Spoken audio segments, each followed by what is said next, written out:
What's up, weebs? Welcome back to Anime Lane, the podcast where we take you down the yellow brick road of anime and have a look at everything it has to offer. As always, I am your host, Notorious, and joining once again today is just Shaun. Just me. Just Only you. me. Only you. Never anyone else now. Melina's in Italy right now. Which, you know, a little sad. We're stuck in Scotland. She's... Yeah, exactly. Like, you say it like that. Like, god damn, we weren't invited. Yeah. Yeah, it's very close to Christmas for us. Like, normally I wouldn't jump in with that, but like, when I read out the date of when Dandadan finished airing, like, know that we're covering it like almost immediately after it's finished, just for listeners. It is like a couple days before Christmas. It's Christmas Eve. And this is not a Christmas episode. No. We did do a Christmas episode this year, but that only happened last year by accident, so that's fine. Yeah. Let it be known though, I am wearing a Christmas jumper right now, so that makes it festive. You are. I'm not wearing anything Christmassy today. I do have my You have no joy. I have my red jumper that you called Christmassy the other day. Yeah. It's not quite the same though. Yeah. Anyway, on today's episode we are hunting ghosts and chasing aliens in Dandadan, directed by Fuga Yamashiro, written by Hiroshi Deko, music by Kensuke Ushio, animation production by Science Saru. It aired from October 1st through 4th, not 1st, whatever 1st is, October 4th through December 20th. Lousy smart weather. October 4th through December 20th, 2024, for a total of 12 episodes in its first season. You can find it streaming on Crunchyroll and Netflix. Season 2 has been confirmed for a July 2025 premiere. It's based on the manga by Yokinobu Tatsu, published on Shonen Jump Plus in Japan since April 6, 2021, and is licensed by Viz, with weekly chapters available on their Shonen Jump app in English. Currently, there are 17 collected volumes available in Japanese and 10 in English as of recording. We're covering the first 7 episodes today. You can find a link to the Anime News Network database entry in the description, where you can find extended credits for the episodes, because I am done reading out the episode credits. Like, it just takes up too much time and space, and it is a lot. It's a lot. So yeah, I didn't know what to expect going into Dandadan. See, the only prior knowledge other than the name was a little bit of the concept, and it wasn't even from something related to Dandadan. It was basically fan art for another show that basically took the concept and put the characters of that show. It was a Gravity Falls like. Of fan course art. it was. But I was like, that's where I first heard the premise, and so when you suggested that we could maybe watch this for like when we were doing these episodes without Melina, I was like, you know, yeah, I'm good with that. Yeah. I want to see what that's about. Fucking nuts is what it is, apparently. Yes, both in a metaphorical crazy sense and in a literal sense. Oh yeah, I chose my words very carefully there. Yeah, because like our initial plan for like when we knew we kind of had to cover January as well, we sort of put together like a semblance of like a half plan of if we could nab Melina for some recordings like this. And if we couldn't, and initially it kind of ended up being that we were doing half and half. So at the end of the month, by this point it'll have been announced that we're covering the rebuilds of Evangelion, and so we nabbed Melina for that, but we couldn't nab her for anything else. So we were like, okay, so we'll cover a couple of things. And I think initially we landed on Terminator Zero Dark Water, which is a live action J-horror movie, and something else. Our Altered Carbon Resleeved, which we were like, yeah, I guess. It's something sort of related to things we like. We could probably watch it. Because we had floated, or I had floated Dandadan, and I was like, it maybe finishes airing just a little too close to when we want to record some of these episodes. Like, assuming we couldn't get Melina at all.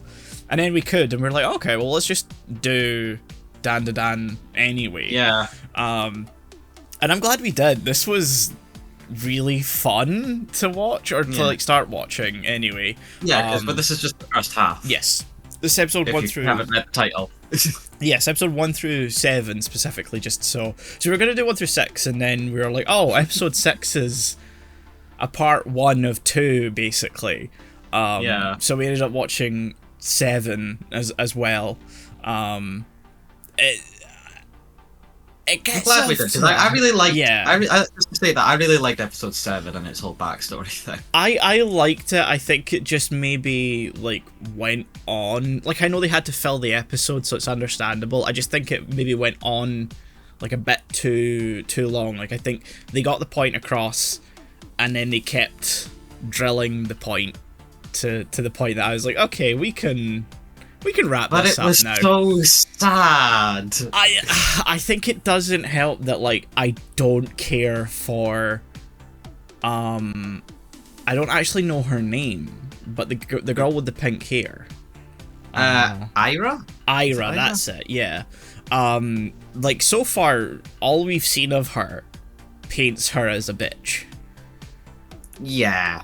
And to be fair, this was like the introductory episode, basically. Yeah. But if they're setting her up to be like a main character from this point on, like they've got a lot of legwork to do to make her remotely likable.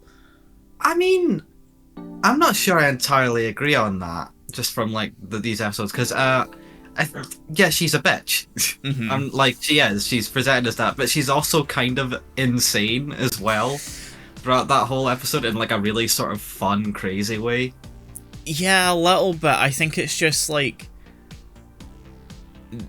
the dynamic between Momo and Okarun is so like crazy as it is, and they'll flip on each other on a dime anyway, and like I don't know if we need another girl who's like crazy and that. I think it would have been better to have like the straight man character kind of come in. I wonder if that's going to be another character who keeps popping up in like the opening and like the credits and stuff that hasn't actually appeared in the show yet. Yeah. On the episodes we've seen. I wonder if they're going to be the straight man, but we haven't seen that episode yet. But I think Ira has the potential to fit into that dynamic well, just from what we've seen of her.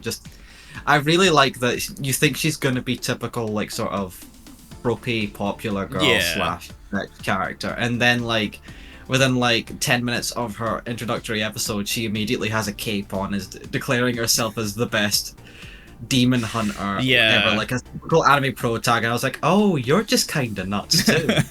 That makes you a lot more fun.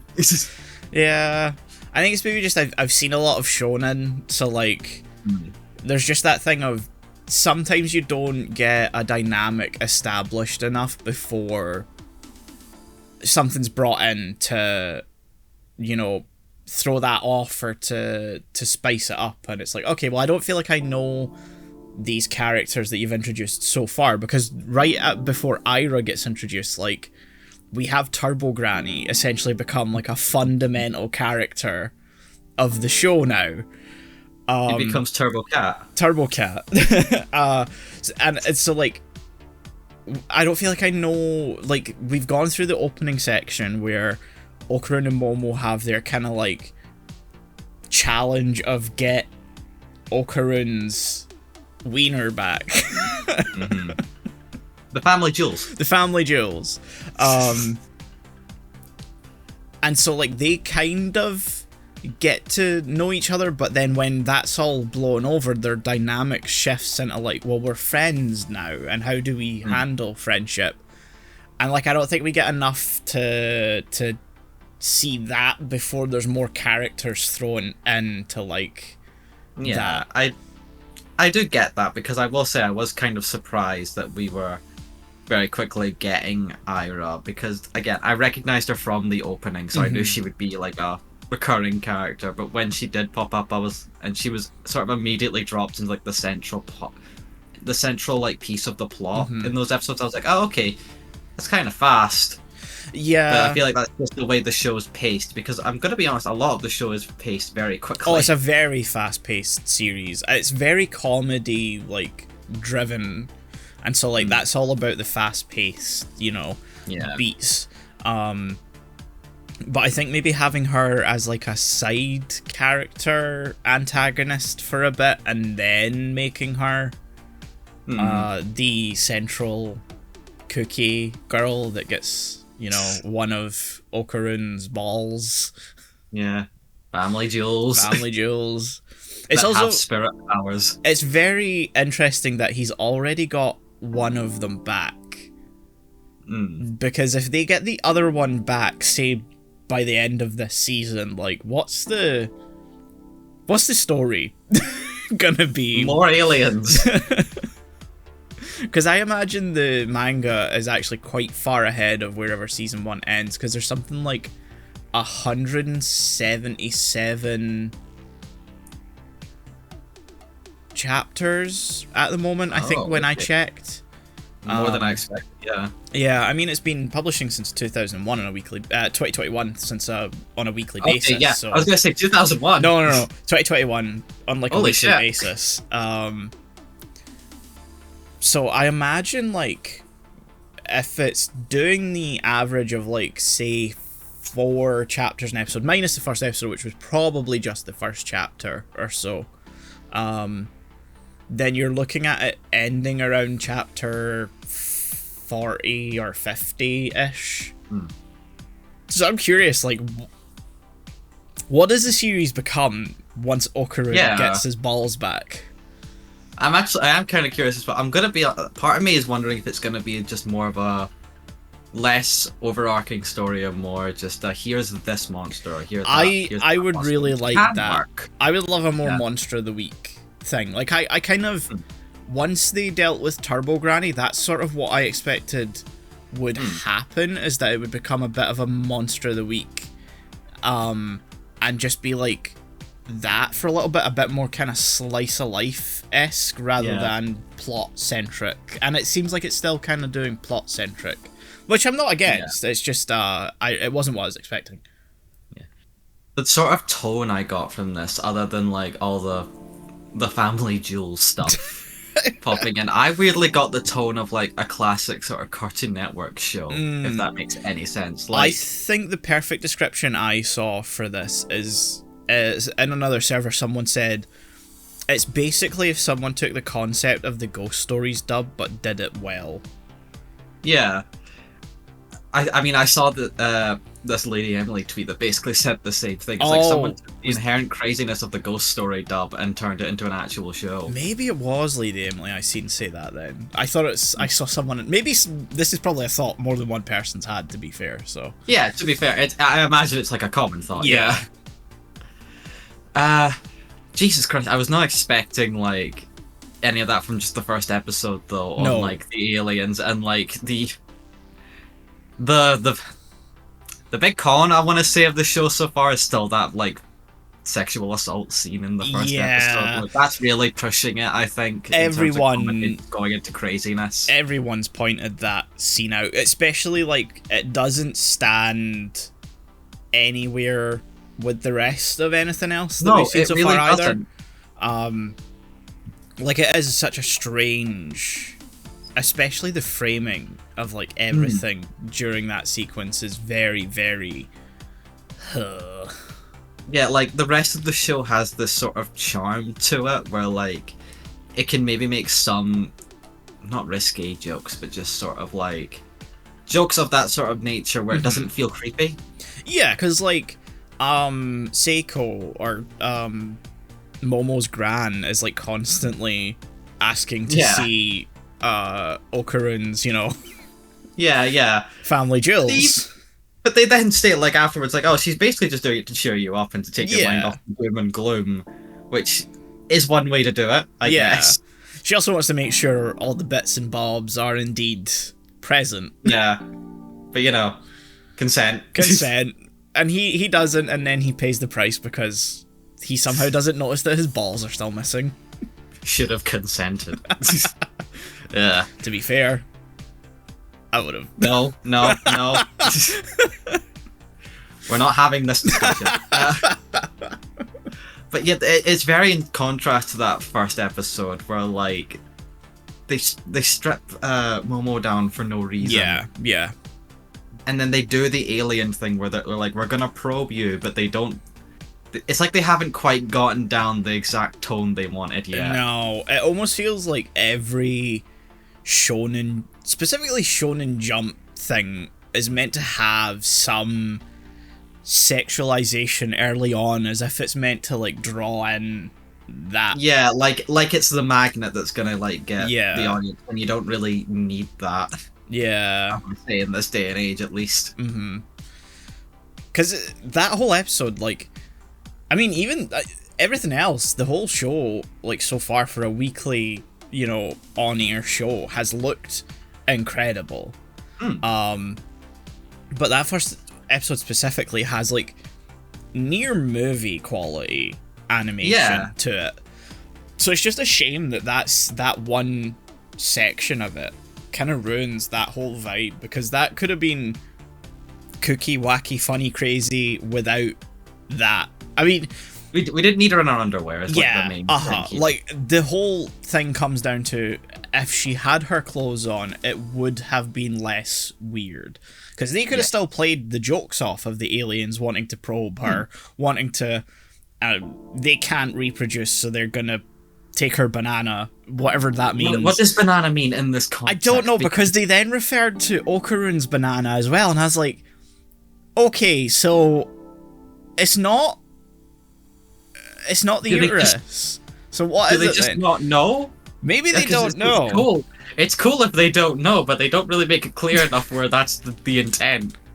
Dandadan banana. Like, I get it, they're aliens. They don't have, and if they don't have like a female like in their species, then that like it makes sense they wouldn't know. But they don't make it clear enough to where that's the joke.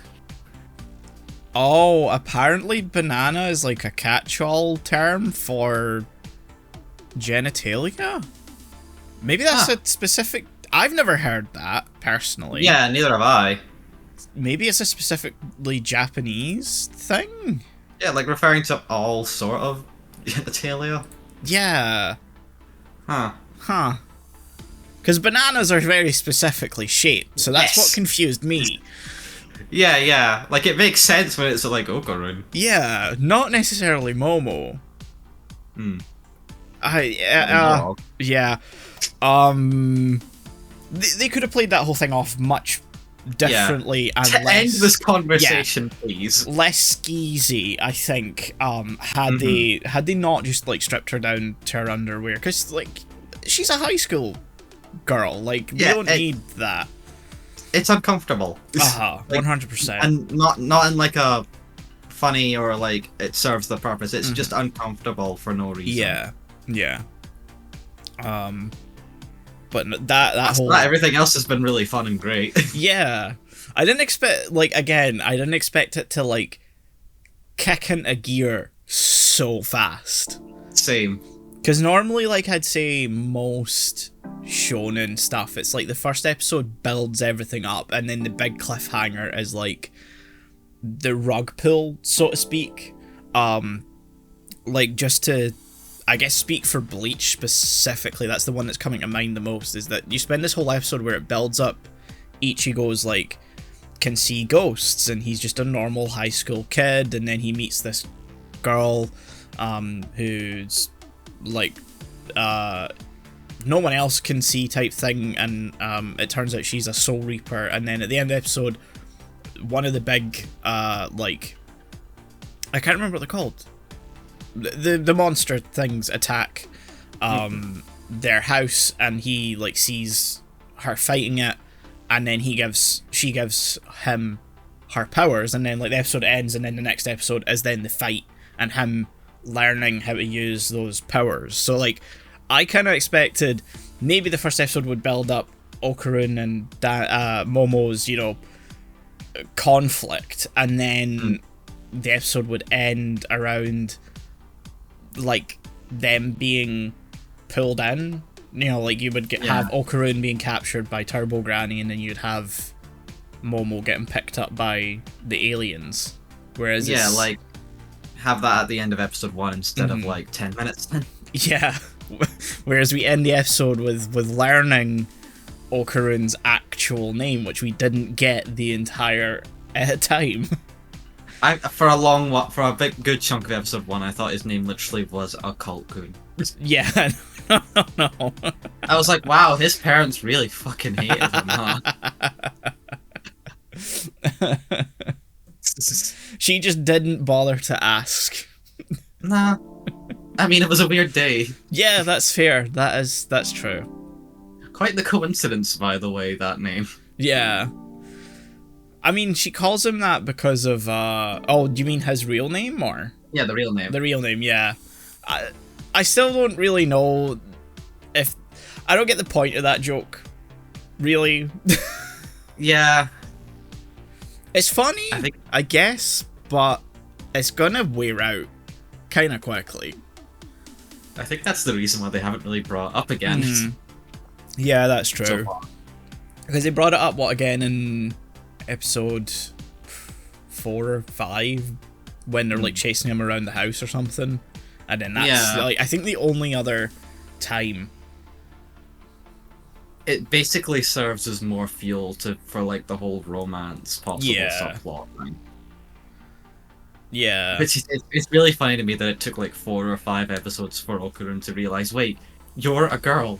I Hold find on. that hilarious when Break she it in. sat down in front of him in the first episode, and it really makes it seem like he immediately is, like, into her.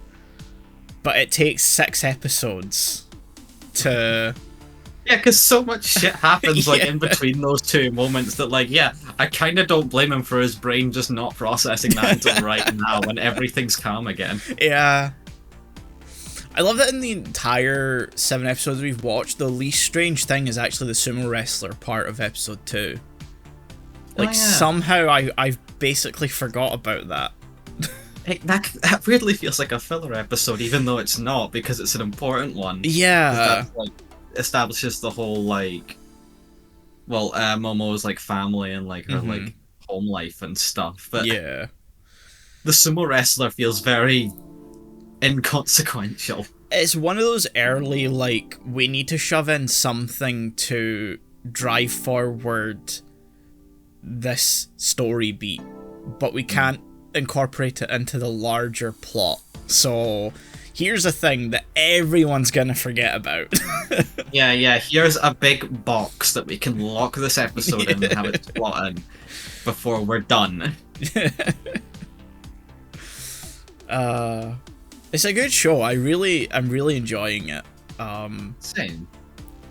The OP and the ending as well are very, very catchy. Yeah. I keep, like, humming the Dandadan, Dandadan, Dandadan, Dandadan stuff to myself, like, constantly. Yeah. Oh god, Why are we... It feels like there's a lot to talk about, but it's also like, what specifically do we talk about? That's what I'm thinking. It's like, it's such a strange, like, show. It's so dense. Every single image has so many things going on. Hold on, I'm pulling up the episode list here. So yeah, we talked about, like, the random sumo wrestler. Yeah. Yeah, then the Grand's introduced. Yeah, who really, really wants the kids nuts. No. That's... I'm talking about Momo's Gran. I mean, we just said she also kind of wants the kids nuts. Yeah, she was wanting to check that he had everything. I mean, this is after wanting to kill him, you know. Yes, as you do. As you do. But no, she then, I find her a strange character. Because she's almost the mentor figure, but she doesn't really do anything. No, she's disaster ground. Yeah. I mean, we have that real first scene with her, other than, like, the flashback in, like, episode 1 or 2.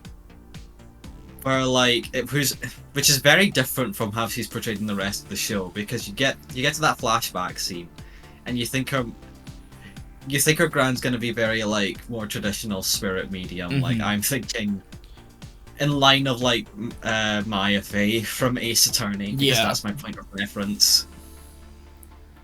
And then we cut to her, and she's on like a TV show where she gets everything wrong at first. Which I guess we later find out is more to do with her being outside of her designated area, I guess. Well, no, actually, because we find out that she wasn't in fact wrong. The guy just lied on TV. It's weird though, because she does say like they could have at least changed his favorite food as well. So I was like, is it true or not, or are they? What's happening?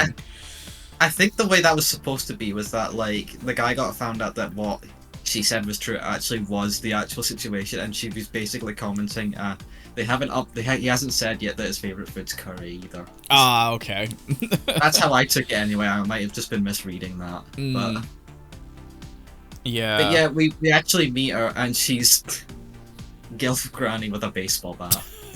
Yeah. Which is also a pencil? Is it? Because she draws the circle with it.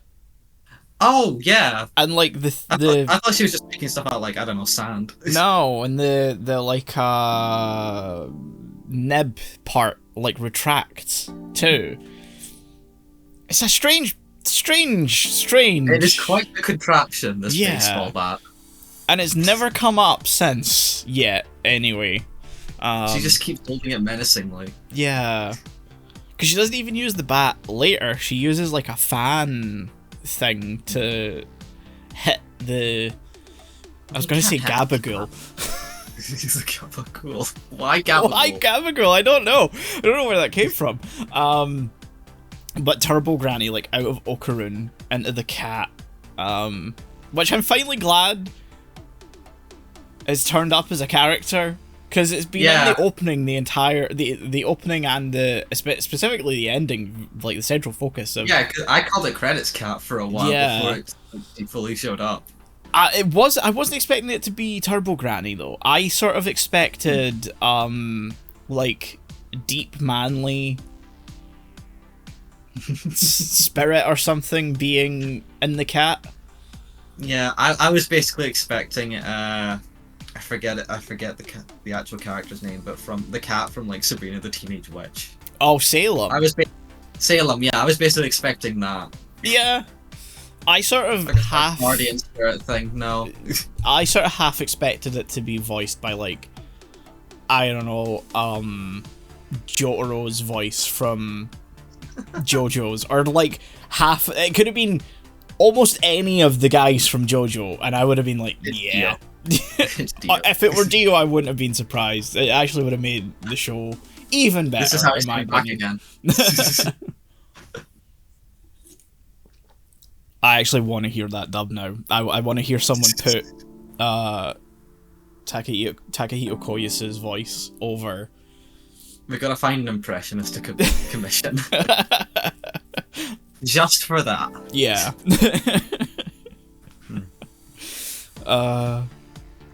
I still can't get over him not realizing he doesn't have balls. Again, so much has happened. It's fair. He didn't think to check until when he needed to. I also think that, like, I guess there was a lot happening, but like when Momo tells Ira what it is, I feel like she could have had like a different reaction. She sort of doesn't have one. What, for like the balls? Yeah, when Momo tells her it's one of Okarun's. Yeah. Because that's even before like. Are we talking about Momo's reaction or like the Granny's reaction? Sorry. Ira, yeah, that was very much a non-reaction. I was expecting a lot more disgust. Yeah, because it's even before Acrobat Silky turns up too. So like nothing's really happening at that point. She's just like pinning Momo to the ground, trying to exorcise her demons. Which you know, as you do. Yeah, as you do. Cape, Bible, lighter cross. Where'd they even get the lighter cross? That's my question. I have no idea. Who has a fucking prop lighter that's shaped like a cross? That's so bizarre. Was it like a novelty thing they found in a shop? Who had to pay for it? Are they Maybe. gonna get Ira to pay them back?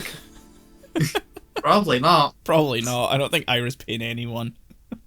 Why are those two even friends with her? I gotta go into this, because they seem very sort of chill. Yeah. And at least decent. I mean, I don't know them enough, but I'm curious on how they became friends with Ira. They seem very obedient to her, which, given her Yeah. personality, is not the expected outcome. No. Like, because it's not even as if she's showing them, you know, she shows to everyone like a ditzy, like, tropey anime girl Yeah. persona, but to them she shows her true self, so like, they know she's not a nice person, but they Yeah. don't seem on her level, they don't seem her caliber of, like, evil person. I'm just sort of imagining that, like, they've just been friends for that long that they're just like, Yeah. yeah, she's like that. You just got to get used to it. Look, her mother died. Look, she took it hard. She's got pink hair that's somehow natural. Yeah, I mean, in anime, I just don't even question that. To be fair, when it started going into her dead mum's backstory, I was like, oh, maybe it's not naturally pink. And then we see her in the Yeah. flashback, and I'm like, no, yes. I spent a good chunk of that episode wondering, so is that little girl supposed to be Ira? Or is it a Yeah, different girl? Because I didn't know which one was sadder as well, was the thing. yeah. I wasn't sure for a while if that was going to turn out to be Ira in flashback as well. But then, like, doing the ballet and stuff, I was like, oh, okay, I don't think it's, like, her actual daughter. I don't think Ira's her actual daughter, I mean. No. I think she's seeing her as her daughter Yeah. through, you know, whatever ghosts feel. Yeah, however that works. However that works. Yeah, I wonder if that whole plot line with that little girl is gonna pop in, like, later on. I think it'll be interesting, like, because if Ira becomes like a mainstay character, Acrobat Silky used her aura to revive her, so I wonder if she'll have like some lingering elements of her, you know, almost Yeah, in like I'm a Okarun Turbo Granny situation. Yeah. But we see Acrobat Silky like crumble and fade away. So, but then again, so the same thing happened to Turbo Granny. So, Yeah, I think it's very up in the air where it could go where we are currently. Mhm. I'm thinking on like a setup that, like, they bring in that whole thing that, like, her spirit won't find any rest unless, because she's leaving like regrets. Mhm. So maybe Ira's going to be pushed into trying to find that long lost, like, girl and maybe I try and help them there. That's don't. what I took. I think that would maybe be. I know it's very plot centric given like what this show is, but Yeah, it's just I that's don't. my natural, like, how I would have taken it. I don't think that'll happen purely on the fact of I think her, like, hugging her at the end is meant to be conclusive. Yeah, I get that, but it feels like there's just a lingering sort of plot thread there that, like, I don't know. I'm thinking on like every other shonen I've ever seen, and like I just wouldn't be surprised if that was just the end of it, and maybe it'll come up again, but like not as a focus of a story or anything. yeah. I could be wrong. I'd be very surprised. I've just been reminded as well that, like, one of the stray thoughts I had during that whole section was, is it going to be revealed that Momo is the kid? Yeah, that would have been weird. I know, it would have been weird, but, like, I just had this, like, moment, like, very brief where I was like, I mean, Momo's not got any parents. Yeah, And she that looks I'm vaguely like the same kid. Very that vaguely. I'm very interested in. The fact that Momo doesn't have parents, and they're never mentioned. Yeah, I mean, they're mentioned more than Okarun's. That's true, but then that's classic shonen protagonist right there. She doesn't have a family. Where did he come from? We haven't even seen him go home yet. No, he doesn't have a home. We've seen Momo's house, more than Okarun's, and Okarun is technically the main character. Yeah. That's... I just assume he returns to Hammer Space whenever he's not on screen and at the house. He returns to Ball World. Yeah. He Wait. just goes into that depressed power state. I love that. Make him depressed. I love that mode. That's a very... It's a nice play on the, like, traditional power-up, where they suddenly become more cool and collected and confident, whereas here it's like, he's just depressed. Yeah, he just gets all of the anti-dopamines. Yeah. Like, it just saps the energy away from him, and it's like, why does it do that to you? To be fair, it does have a big impact on him, so I guess it makes sense some way. I guess, but like, still, it's like, I'm constantly reminded of like the one animation of like Danny Phantom going, "Guess I'll die," and then just like going into a ghost form. That's like the same energy here. Yeah. I don't think we should make this episode a full hour. I think we're kind of already, you know, but no, it's fun. I want to see where it goes, and it's probably one of those ones where even though the second season's coming back in July, which is much sooner than I expected, a lot of these things usually like get announced and then it's like a year or two. Yeah. So I mean, it's been like what, 2 years since My Dress Up Darling finished its first season, and the second season's announced, but we still don't know when it's coming out yet. Which is very frustrating. Yes, yeah. I'm glad I'm reading the manga, but the manga's caught up, and so I'm very frustrated at the fact that I think April is the next time a volume comes out. And the last one was like November or something like that, whenever I read it. But yeah, it's probably one I'll end up picking the manga up for once this season's done, despite the fact that the second season's coming out like kind of relatively soon. But it's that sort of like, it's very engaging, I think, and I want to continue it, and I think it's going to be one of those ones where even though you've read it, it'll be interesting to see how it plays out when it's animated, rather than just like, oh well, it's not like My Hero Academia, where it fell off so hard that like I just don't really care to see it animated anymore. Like I've given up. I've finished the manga. But where like Attack on Titan, even though it fell off, it was like, okay, I still want to see how this plays out animated, because it's like mainly more down to the paneling can be confusing. It's such a fast-paced thing that like it can be hard to follow. But like I think Dandadan's comedy and action will be like, you won't lose anything by having read the manga before you see it adapted. I think it'll still be just as fun. But yeah, I guess this is sort of more of a bonus episode than I think. It's coming out in January. Yeah, we're all still recovering really from the end of the year. We're having to fill a schedule. Oh, you make it sound like we're not putting any care into this. Hey, well, when you have to record in December, like, that's what happens. This is what happens, is you end up doing stuff just to kind of fill in the space. But like, we still enjoy it. We still enjoy talking about it. It's just that like, doing these online is a different thing. It's a different like tone, yeah. And we've not got Melina, which is also a bit of a knock. Yeah.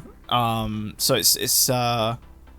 it always feels like we're impacted by these things. If we don't have Melina, if we're not in person, like, it doesn't feel the same.